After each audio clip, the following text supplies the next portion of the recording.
el seno de nuestra asociación habíamos dejado la posibilidad de tocar este tema, pero queríamos huir, ya se lo dije lo acaba de comentar José Manuel, de una visión histórica que también por parte, bueno, por lo menos por mi parte, está ya mucho más allá. Incluso hemos tenido presentaciones de libros sobre el tema y queríamos, pues, lo que yo creo que nos puede ofrecer, o casi seguro nos va a ofrecer, una visión de la República, pero de acuerdo con el futuro y con el presente de la situación socioeconómica del país. José Manuel García es licenciado en Ciencias Económicas y Empresariales y estuvo ejerciendo su profesión en el ámbito privado y en el público. Durante 5 años fue secretario general de la Confederación de Autónomos y Pequeños y Medianos Empresarios de las Pymes de Andalucía. En 1993 fue nombrado por el Parlamento de Andalucía consejero de la Cámara de Cuentas de Andalucía, que sabéis que es un órgano que fiscaliza las cuentas del Parlamento y de los gobiernos autónomos. Posteriormente ha tenido varios cargos, ha sido miembro del Tribunal Económico Administrativo de Sevilla, responsable de la oficina de la vicepresidencia de la Junta de Andalucía, imagino que en la vicepresidencia de Diego Valera, concejal durante 2 mandatos, hace un momento lo comentábamos ahí tomando café, durante 2 mandatos municipales y portavoz del Grupo de Izquierda Unida en el Ayuntamiento de Sevilla, coincidiendo con el desgraciado caso de Torrijos y de sus imputaciones, que él también lo imputaron a juez Araya.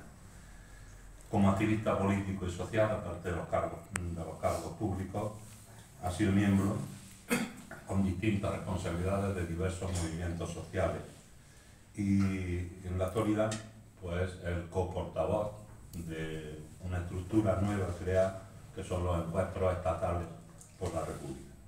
Yo creo que es el perfil de personaje, el perfil de ponente que puede responder a lo que esperamos de él. Le vuelvo a dar las gracias por estar entre nosotros y le dejo a él la palabra. Gracias. Gracias, Miguel.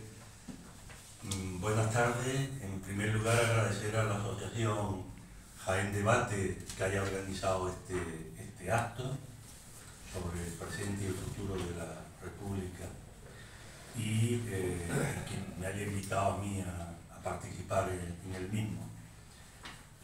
Yo quería empezar aprovechando para recordar que hoy es 16 de mayo y hace 3 años murió un gran dirigente político español, murió desgraciadamente hace 3 años, que se llama Julio Anguita. Hace 3 años nos dejó. Bien, la ponencia sobre lo que voy a hablar es sobre la República, pero sobre el futuro de la República, sobre la construcción de un nuevo país al que llamamos República. Porque la propuesta republicana que planteamos es un proyecto para el siglo XXI. No es pasada, es por tanto presente y futura. Pero es verdad que no podemos olvidar 2 referencias históricas sobre este tema, que fue la Primera y la Segunda República.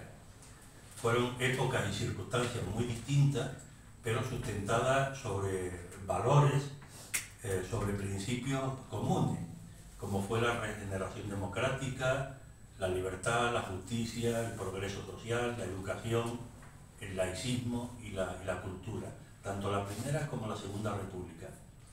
El pasado 11 de febrero celebramos el 150 aniversario de la proclamación de la Primera República en España, en 1873.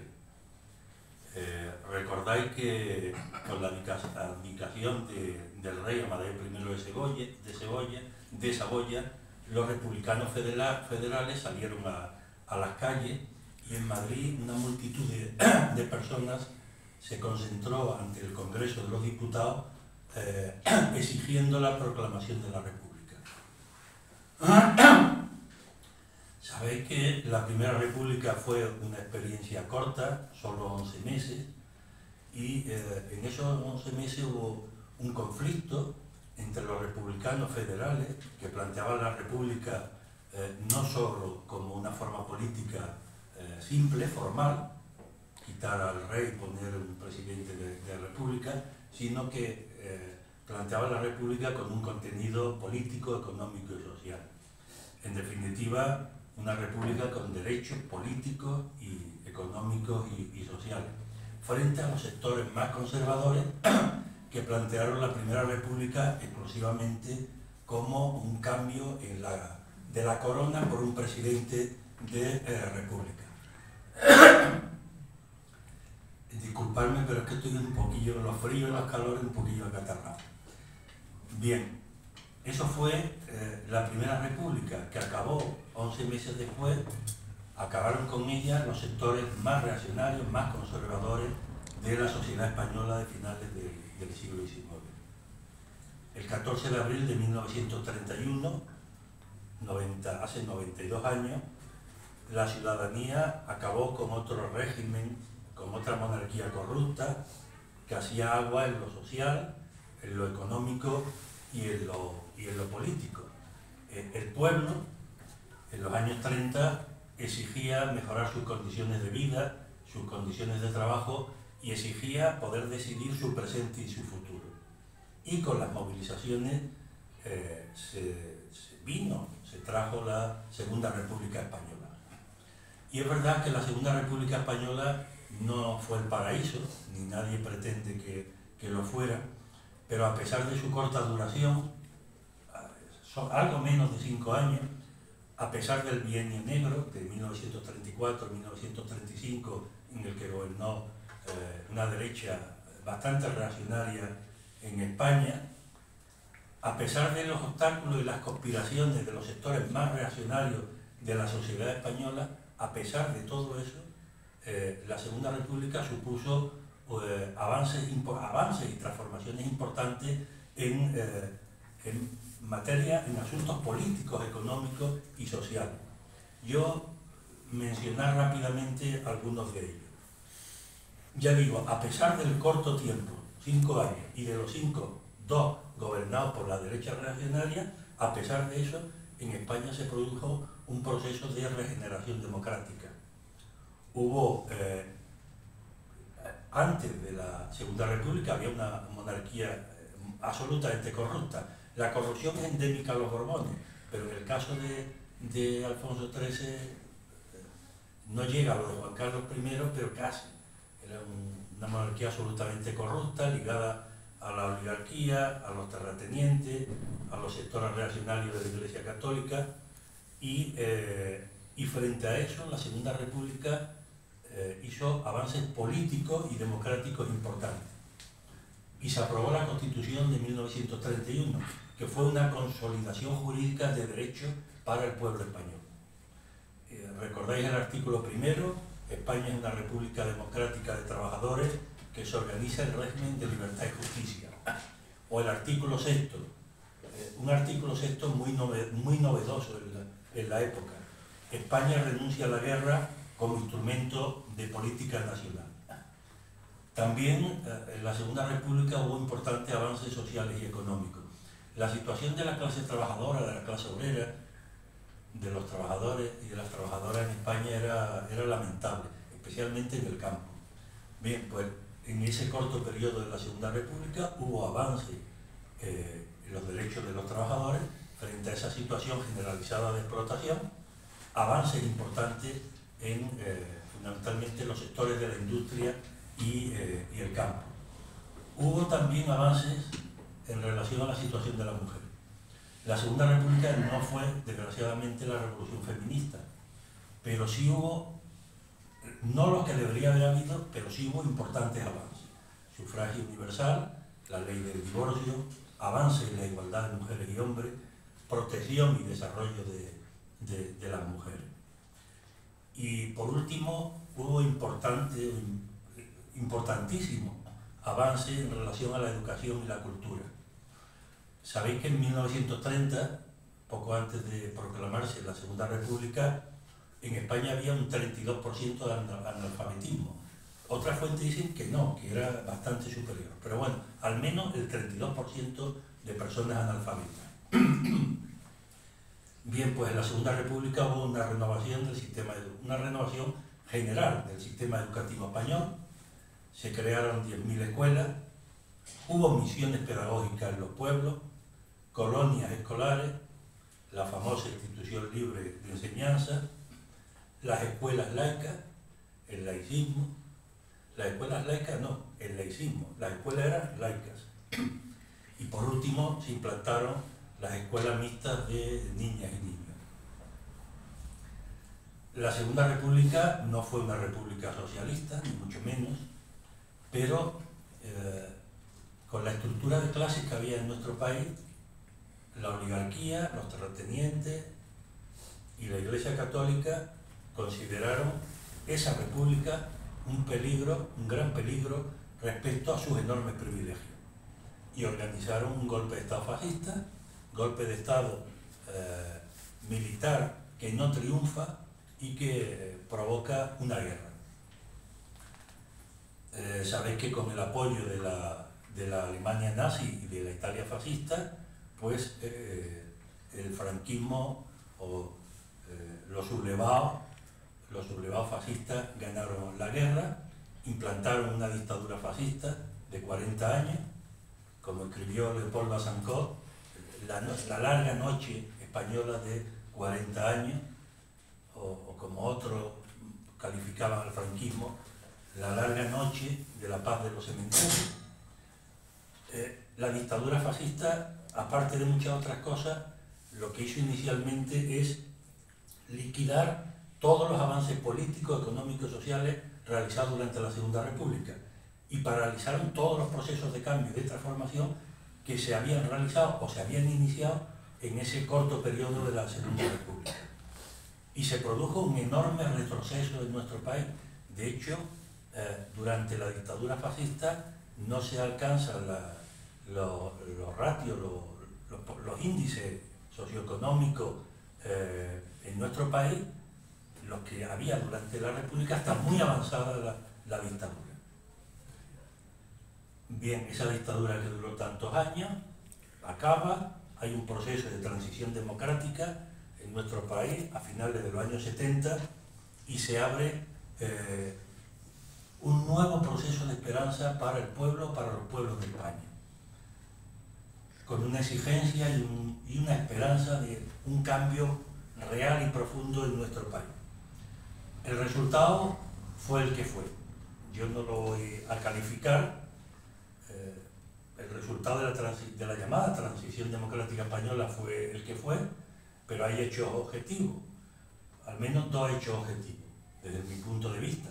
Uno es que la democracia que se implanta, la democracia formal, es una democracia limitada, y una constitución, la Constitución del 78, que sigue vigente, que establece un régimen monárquico basado en una estructura política que eran dos grandes fuerzas políticas, bipartidismo, con apoyo de los nacionalistas de derecha vascos y catalanes.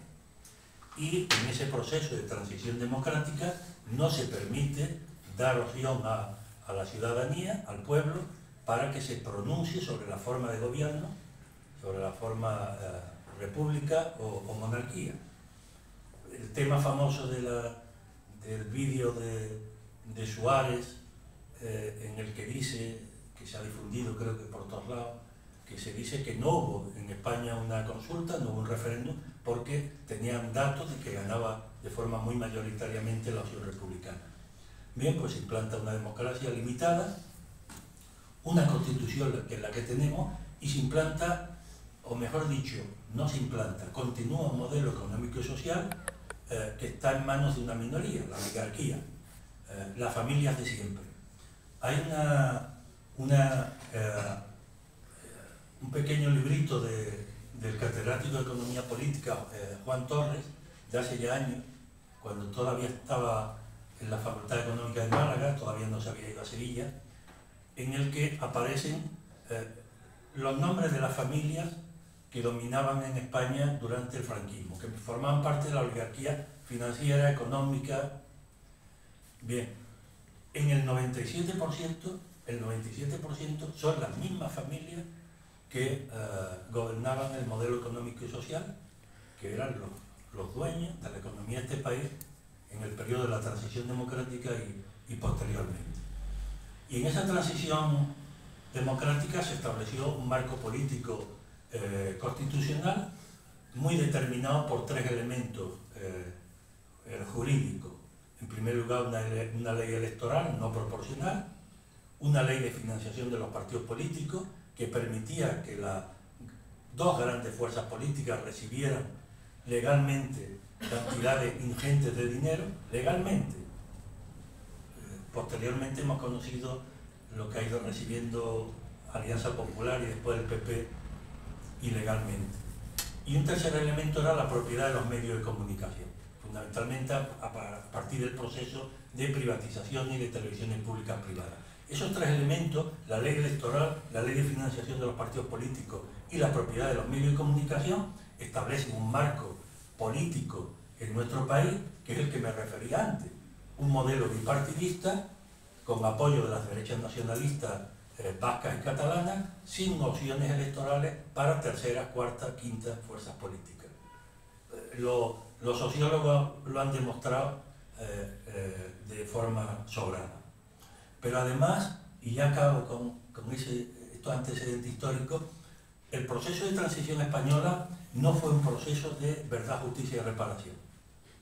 Mirad, en todos los países que sufrieron dictaduras fascistas y hubo procesos de transición democrática, Alemania, Italia, Portugal, etc., hubo procesos de verdad, justicia y reparación, donde básicamente se reconocieron a las víctimas, se homenajean a las víctimas y se juzgan a los responsables de las represiones fascistas. Y se eliminan, se desarticulan los aparatos fascistas del Estado, la judicatura, la policía, el ejército, etc. En España no fue así. En España no hubo reconocimiento de las víctimas. Claro, sobre el olvido de las víctimas es difícil construir una democracia. Pero además de eso, no hubo desarticulación de los aparatos del Estado fascista y no hubo justicia sobre los represores, no hubo. Los mandos policiales fascistas siguieron ahí. El Tribunal de Orden Público se convirtió en la Audiencia Nacional con los mismos nombres y apellidos. Un día eran jueces del Tribunal de Orden Público Central y al día siguiente eran jueces de la Audiencia Nacional. Y el ejército y la judicatura, bueno, tenemos la judicatura que tenemos, de aquellos polvos, estos lobos. Y en ese proceso de transición democrática se enterró cualquier perspectiva republicana, se enterró. No se permitía que se hablara de la República. Bien, en los años, pero es verdad, porque en charlas y demás me dicen, bueno, pero la Constitución del 78 no era todo mala. Es verdad que la Constitución del 78 tenía aspectos, tiene aspectos progresistas, fundamentalmente lo recogido en derechos fundamentales, en derechos económicos, en derechos sociales, pero está más que estudiado. En los años 80 y los años 90 se produjo un vaciamiento real de los derechos económicos y sociales fundamentales recogidos en la Constitución del 78. Están ahí, pero son papel mojado, no se aplicaban ni se aplican.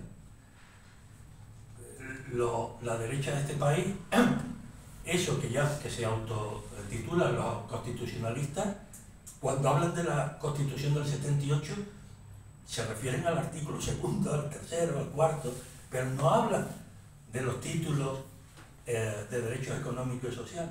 Bueno, que están ahí, pero en gran medida son papel mojado.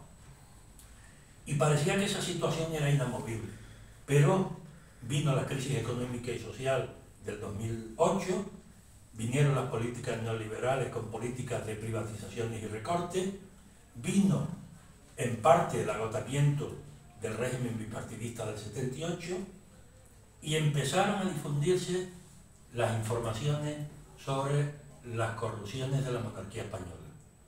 No en España, por cierto, empezaron fuera. Cuando aquí se empieza a hablar, a informar y a difundir determinada información sobre la corrupción de la monarquía española, no solo de Juan Carlos, de la monarquía española, de Juan Carlos, de su hijo, de sus hermanas, de su primo, de la monarquía española. de los Borbones. Cuando se empieza a hablar de ellos, ya se llevaban 9 años en Francia, en Italia, en Dinamarca. Hay un periódico de Copenhague con un titular muy significativo: Juan Carlos I, el rey más corrupto de Europa. 9 años antes de que aquí se empezara a mencionar. Porque sabéis que sobre la monarquía, y especialmente sobre el rey emérito, se establece una burbuja de protección vergonzante. Y muchos de los que hoy en los medios de comunicación critican o se permiten eran los que agachaban la cabeza y escribían al dictado. Bien, eso empezó, todos estos elementos empezaron a permitir que se empezaran a abrir grietas en el régimen y abrir pequeñas perspectivas de esperanza. Y distintos sectores, fundamentalmente afectados por las políticas neoliberales de recorte y privatizaciones, empiezan a cuestionarse la situación económica y también muy débilmente la situación política. Se producen importantes movilizaciones en nuestro país, fundamentalmente el 15M, las marchas de la dignidad, posteriormente las mareas, la marea blanca, la marea verde, la marea de pensionistas, que empiezan a cuestionar el sistema económico y débilmente el sistema político. Y se empiezan a ver cada vez más unas banderas tricolores, que mucha gente no sabía ni lo que eran, banderas republicanas, se empiezan a ver en las movilizaciones y en las manifestaciones. Y en la situación actual, siendo grave la corrupción endémica de los Borbones, dice, bueno, es que en Holanda no son corruptos, porque hay un sistema político que no lo permite. Es verdad que la monarquía en España históricamente siempre ha sido corrupto, pero lo de los Borbones ya es de escándalo. Lo que ha ocurrido con los Borbones históricamente en nuestro país. Bien, pues el problema no es la corrupción de la monarquía. El problema político en España, a entender, en opinión de algunos o de muchos, no es la corrupción de la monarquía, sino es la propia monarquía. Una institución no democrática, que no hemos votado, que proviene de la dictadura fascista. El jefe del Estado, el anterior, el general Franco, fue el que nombra directamente a su sucesor, a Juan Carlos de Borbón, y en definitiva tenemos un sistema político en el que se heredan unos a otros por privilegios medievales de sangre. La gente, especialmente la gente joven, no entiende que alguien, por ser hijo o hija de no sé quién, sea el jefe del Estado. Porque, como si fuera una cuenta en Suiza, y eso no se puede. Una jefatura del Estado, que es una institución democrática, no se puede heredar por privilegios medievales de sangre. Y la gente cada vez más no admite la inviolabilidad de la monarquía, no admite la impunidad de la monarquía y no admite la corrupción de la monarquía, cada vez más. Y cada vez más hay más gente que dice que tenemos derecho a elegir, a decidir entre monarquía o república. Sabéis que el CIS hace ya 17 años dejó de preguntar por la monarquía, por algo sería. Pero se hacen encuestas. La última fue en el año 2021. En octubre de 2021, 16 medios de comunicación, fundamentalmente digitales, 16 medios, hacen una encuesta importante en España, en la que hacen dos preguntas. ¿Quiere usted poder decidir entre monarquía o república? Y muy mayoritariamente, un 63% dice que sí, que quiere votar entre monarquía y república. Y la segunda pregunta es, ¿quiere usted qué votaría, monarquía o república? En esa encuesta, octubre de 2021, gana la república por un 53,46% en aquel momento. Bien, lo que sí parece es que cada vez más la gente quiere poder decidir sobre monarquía o república y sobre muchos otros temas. Y en esta realidad se plantea el proyecto republicano para la España del siglo XXI. Un proyecto para construir un nuevo país. un proyecto, una propuesta republicana que se plantea como alternativa al marco político constitucional, la monarquía parlamentaria, y al modelo económico y social, el neoliberalismo. Y tiene que ser un proyecto republicano hoy día ligado a la resolución de los problemas reales de la gente, de la mayoría social trabajadora. Porque no se trata solo de elegir la jefatura del Estado, que también, que es importante. Se trata fundamentalmente de construir un nuevo país. Se trata de construir una democracia real y, por tanto, participativa, y una alternativa para construir una organización económica y social distinta que satisfaga el bienestar de la mayoría social, que permita, que posibilite una vida digna para la juventud y que permita que no nos carguemos el planeta, que sea un instrumento eficaz contra el cambio climático. Por tanto, las republicanas y los republicanos hoy día defendemos una república no como una forma política abstracta, sino como una salida real a las necesidades y a las reivindicaciones básicas del pueblo, con un contenido político y económico antioligárquico, antiminoría. Esa es la república que hoy día estamos planteando. El proyecto republicano que se plantea, bien, en España hay muchas organizaciones que se reclaman, que se demandan republicanas, muchos colectivos, y cada organización, cada colectivo plantea cómo les gustaría que fuera la república. Pues el que sea socialdemócrata planteará una opción, el socialista otra, el liberal otra, el comunista otra. Bien, cada uno plantea su contenido republicano. Pero lo importante ahora mismo, lo importante es sustituir la monarquía por la república y que sea la ciudadanía la que, frente a distintas opciones de contenido de esa república, pues elija lo que la ciudadanía, lo que la mayoría de las personas decidan. No obstante, desde el Encuentro Estatal por la República, Miguel decía antes que yo soy uno de los dos coportavoces estatales del encuentro. El Encuentro Estatal por la República es un espacio unitario republicano del conjunto del Estado. Estamos en todas las comunidades autónomas, tenemos espacios unitarios, excepto en Baleares, que todavía no se han integrado. Bien, pues ese espacio unitario republicano estatal, hemos llegado a unos mínimos, a unos acuerdos mínimos de ejes, de qué ejes básicos pensamos nosotros que debería tener la futura república, partiendo de dos elementos: de que la república será como quiera la gente que sea y tendrá los contenidos políticos, económicos, sociales que la gente libremente y democráticamente decida frente a las distintas opciones. Pero la gente que estamos en el Encuentro Estatal por la República hemos llegado a unos consensos mínimos y pensamos que la república no es solo un cambio formal en la jefatura del Estado, sino tiene que tener un contenido que solucione los problemas de la gente, porque si no la gente te dice: bien, vale, cambiamos a un rey, una reina por un presidente, una presidenta de la república, pero solo eso, pues solo eso no. El proyecto republicano que nosotros planteamos debería tener al menos como base común, como base consensuada, 8 ejes. Voy a ir rapidillo para no ser pesado.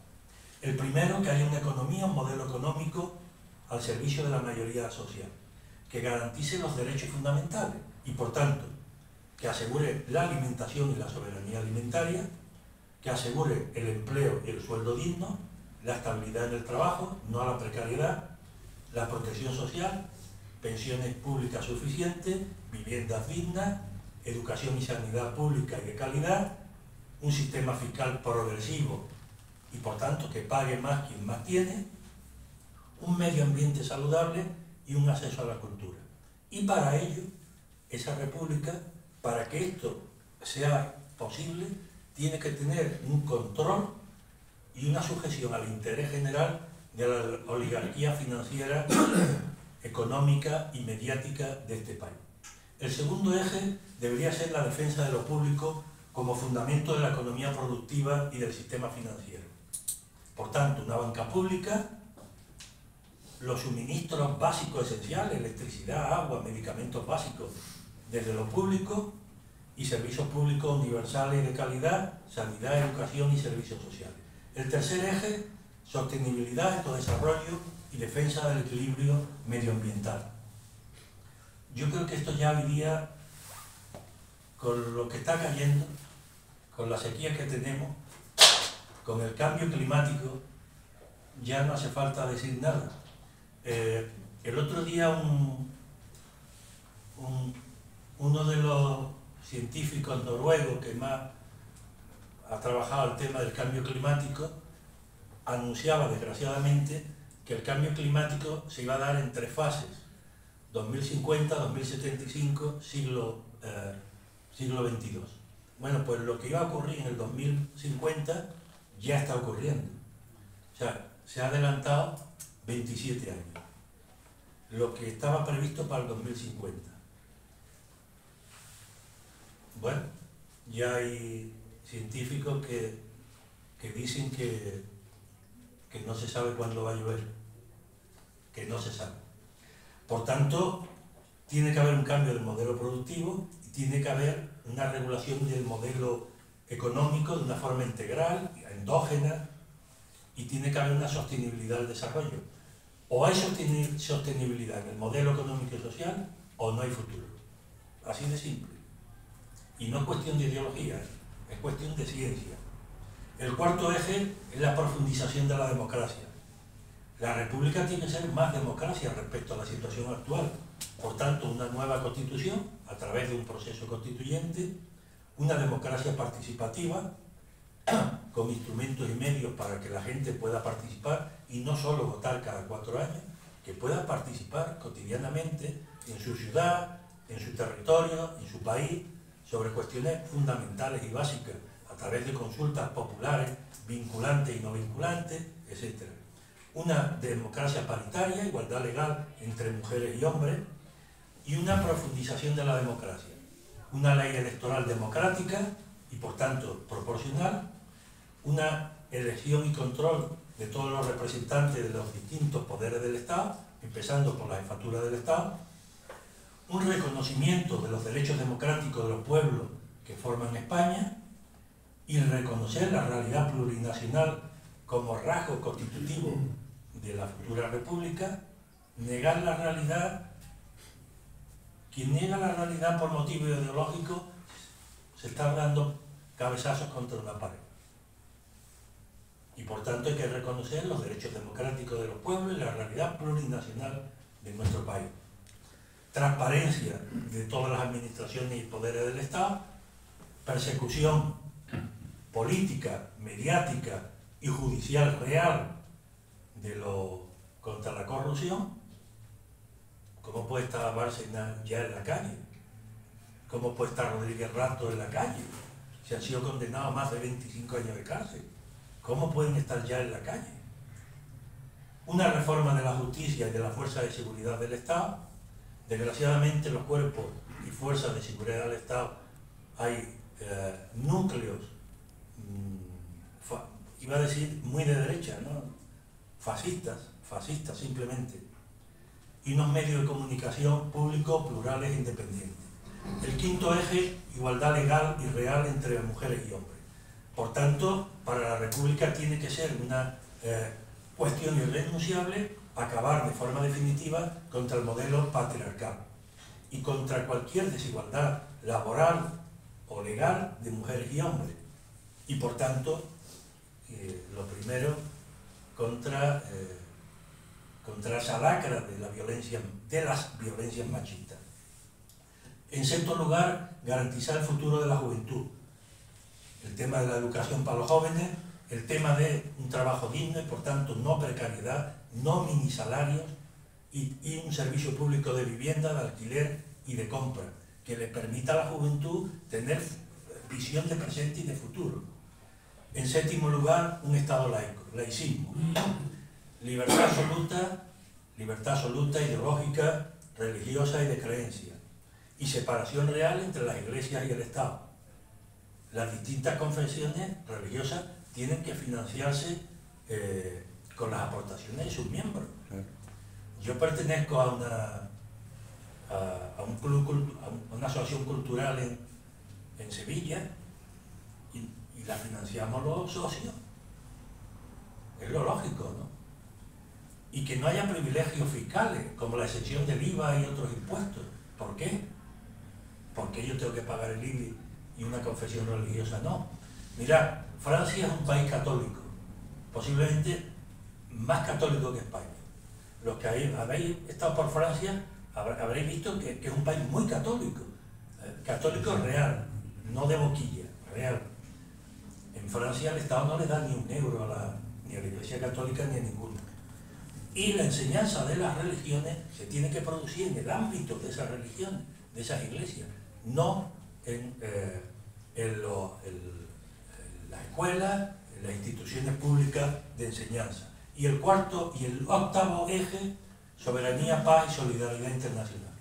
La paz como un objetivo básico. Renuncia a la guerra como instrumento de la política. Mirad, ahora mismo en el mundo las Naciones Unidas dicen que se están produciendo 27 guerras. 27 guerras. Por cierto, la de Ucrania no es la más importante. En la calificación de la ONU, Ucrania aparece como la novena guerra importante que está habiendo ahora en el mundo. Bien, algún día habrá que decirle a la industria armamentística mundial que ya está bien de hacer negocio, ¿no? Que ya está bien de hacer negocio a costa de la sangre y de la muerte de la gente, ¿no? Por tanto, la paz como objetivo básico, la independencia nacional, y por tanto no puede haber bases militares extranjeras en nuestro territorio, y no puede haber tratados comerciales neoliberales con otros grandes estados que hunden a los pueblos del tercer mundo. Esos 8 ejes, respetando las posiciones políticas, económicas de todos los sectores, republicanos y no, son los que en el Encuentro Estatal por la República consideramos que debe ser una base para plantear una futura república. Por tanto, frente al actual, y ya voy acabando, por tanto, frente al régimen monárquico actual, hay que construir una alternativa mínima programática, común, social y política, lo más amplia y unitaria posible. No se trata de que nadie encabece nada, sino que el conjunto de organizaciones y colectivos, el conjunto de la ciudadanía que se reclama republicana, nos pongamos de acuerdo en un programa mínimo, trabajemos por conseguir una hegemonía, una mayoría, para realizar un proceso constituyente que nos lleve a la República. Y para avanzar en ese proyecto republicano, yo creo que tenemos que conseguir desterrar 3 opiniones que están muy extendidas. La primera idea es que la República es un asunto del pasado. Mucha gente cuando habla de repúblicas, lo que está hablando es de una república pasada que no existe. Es la Segunda República. Eso es el pasado. Cuando hablamos de república tenemos que hablar del presente y del futuro, no del pasado. En segundo lugar, considerar que la república no es un tema prioritario actualmente. Hace poco, hace unos días, con la secretaria general de Comisiones Obreras de Andalucía, con Nuria, en una mesa redonda, decía ella, bueno, es que a nosotros lo que nos interesa es el tema del empleo, los sueldos, con la subida de la inflación, tal, la república ahora mismo no es un tema prioritario. Y yo le decía, Nuria, pero si es que cuando los republicanos y las republicanas hablamos de república, estamos hablando de sueldo, estamos hablando de empleo digno, estamos hablando de vivienda, de eso es lo que estamos hablando, de construir un nuevo país. Por tanto, es un tema prioritario, claro que es prioritario.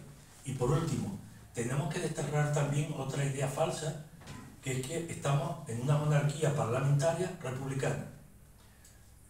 Pues se oye por ahí que estamos ante una monarquía republicana. Eso es falso. La monarquía per se no es democrática. La monarquía es una institución no democrática de la Edad Media, que en algunos países del mundo ha sobrevivido por circunstancias históricas a la actualidad. Pero por tanto, no es un asunto del pasado, no es un asunto, es un asunto prioritario y la monarquía no es democrática. Y por tanto hay que identificar el proyecto republicano como que va ligado a la resolución de los problemas de la gente, a los problemas del paro, a los problemas de la precariedad, a los problemas de la falta de la vivienda, a los problemas de la violencia contra las mujeres, a los problemas de la falta o de la desarticulación en Andalucía de la sanidad y de la educación pública.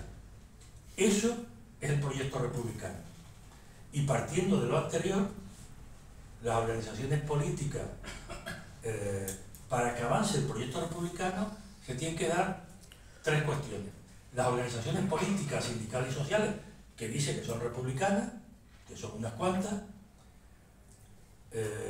tienen que pasar de las palabras a los hechos. Luchar por la república no es celebrar un día al año una república pasada, el 14 de abril. Eso no es ser republicano, ni luchar por la república. Eso es celebrar un hecho histórico pasado. Por tanto, las organizaciones políticas, sindicales y sociales que se reclamen republicanas tienen que luchar por la república y no reducir la lucha a la república a un día al año.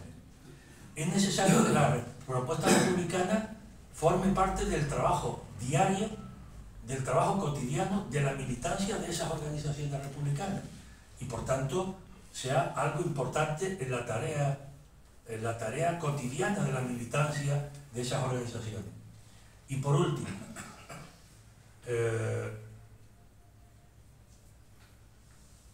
las organizaciones políticas tienen que meter en sus programas políticos y electorales la reivindicación de la república.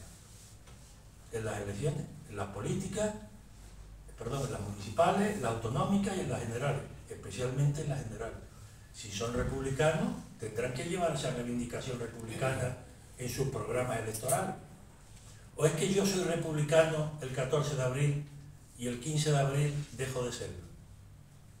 ¿Es que yo soy republicano el 14 de abril, pero cuando hay unas elecciones generales que no se hable de la república? Y además de eso, además de lo que deberían de hacer esas organizaciones y esos colectivos, hay que trabajar por el desarrollo del movimiento republicano. Para avanzar en el movimiento republicano es fundamental la coordinación y la movilización unitaria del conjunto del movimiento republicano. Hasta no hace mucho, en España existían ateneos republicanos, colectivos, organizaciones republicanas muy dispersas y muy aisladas. Bien, en los últimos años, afortunadamente, gracias al trabajo de mucha gente, se ha ido coordinando y articulando el movimiento republicano en Andalucía y en España. En Andalucía existía desde hace muchos años dos plataformas unitarias republicanas, provinciales, en Málaga y en Sevilla, formadas por organizaciones y colectivos republicanos. En 2016 se celebró un encuentro andaluz por la República en Humilladero, Málaga, del que salió la coordinadora andaluza de organizaciones republicanas, Andalucía Republicana, y a partir de ahí se han formado plataformas unitarias provinciales republicanas en las 8 provincias andaluzas. Aquí en Jaén existe la plataforma provincial Jaén por la República. Y por último, en noviembre de 2016 se constituyó en Madrid, en una asamblea multitudinaria, el primer encuentro estatal por la República. Participaron 109 organizaciones políticas, económicas, sociales, colectivos, sectores feministas, juveniles, etc. Se formó el Encuentro Estatal por la República, que va a celebrar su segundo Encuentro Estatal por la República en el 28 de octubre de este año, de 2023. Ya está convocado. Y ya han confirmado que van a asistir ese 28 de octubre, sábado de 2023 en Madrid, numerosas organizaciones políticas, sindicatos, organizaciones sociales y colectivos. Bien, de verdad que acabo en 20 segundos. En definitiva, lo que planteamos desde el Encuentro Estatal por la República es que frente a un modelo económico y político surgido de la transición democrática, de la Constitución del 78, que supone, en nuestra opinión, una monarquía, una democracia no plena y un modelo económico y social insostenible que no combate el cambio climático y que está en manos de una minoría. Frente a eso, desde el movimiento republicano, planteamos una democracia plena, laica y participativa. Y un modelo económico sostenible que esté al servicio, esa economía, ese modelo económico, al servicio de la mayoría social de nuestro país y que sea un instrumento, un modelo productivo eficaz contra el cambio climático. Bien, la realidad actual en España y en Europa es compleja y difícil. Ahí está el fascismo y no débil, desgraciadamente no débil. En España y en Europa ahí está el fascismo. Se trata, por tanto, en la situación actual, o de retroceder en nuestro país y en Europa, o de seguir avanzando juntas y juntos para construir una vida digna, para construir un nuevo país. Y muchas y muchos, cada vez más, a ese nuevo país, a nuestro país, le llamamos república. Pues ya está. Disculpadme si me he alargado mucho. Salud y república.